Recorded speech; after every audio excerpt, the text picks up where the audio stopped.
ഇന്ന് എൻ്റെ വക ഒരു സ്പെഷ്യൽ അവിയലാണ് ഇന്ന് ഞാൻ ഉണ്ടാക്കാമെന്ന് വെച്ചു. അതിന് വേണ്ട സാധനങ്ങളൊക്കെ രാവിലെ തിരത്തി അവിയലിന് അരിയാൻ വേണ്ടി പോവാണ് ഞാൻ. ഇപ്പൊ ഇച്ചിരി അവിയൽ ഉണ്ടാക്കും. പിന്നെ എൻ്റെ അവിയലൊക്കെ അങ്ങനെ റെഡി ആയിട്ടുണ്ട്. അങ്ങനെ നമ്മുടെ ഉച്ചയൂണിന് സമയമായി. ഞങ്ങൾ ഫുഡ് കഴിക്കാൻ പോവാ. എൻ്റെ ഇന്ദോമതാണ്ടേ എനിക്ക് ഫുഡൊക്കെ ഇതാ വിളമ്പിത്തരുന്നു. വിളമ്പാം.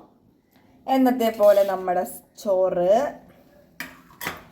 പിന്നെ എൻ്റെ മോടെ സ്പെഷ്യൽ അവിയൽ. ഇന്ന് നെത്തോലിയാണ് കിട്ടിയത്. അപ്പോൾ അത് നല്ല കാന്താരിയൊക്കെ ഇട്ട് നമ്മൾ പറ്റിച്ച്, ഇവിടെ പീര എന്ന് പറയും, നമ്മൾ പറ്റിച്ചെന്നാണ് പറയുന്നത്. അങ്ങനെ നെത്തോലി പീരിയിട്ടത്, പിന്നെ നെത്തോലി പൊരിച്ചത്, പിന്നെ ദാണ്ടെ പച്ചമോര് ഒഴിക്കാൻ എന്തെങ്കിലുമൊക്കെ വേണം. അങ്ങനെ പച്ചമോരും, പിന്നെ ഇന്നലത്തെ അയലക്കറി ഉണ്ട്. എനിക്ക് ജസ്റ്റ് ചാറ് വെച്ചാൽ മതി, എനിക്ക് മീൻ വേണ്ട. ഇച്ചിരി ചാറും കൂടെ ഒഴിച്ചേക്ക്. ഓക്കെ, അങ്ങനെ നമ്മുടെ ഉച്ചക്കത്തെ ഊണ് ഇതാ റെഡിയായി. സമയം 12:30. ഞാൻ ഫുഡ് കഴിക്കാൻ പോവാണ്. നിങ്ങളൊക്കെ കഴിച്ചോ? അപ്പോൾ ഇതാണ് നമ്മുടെ ഉച്ചക്കത്തെ ഊണ്.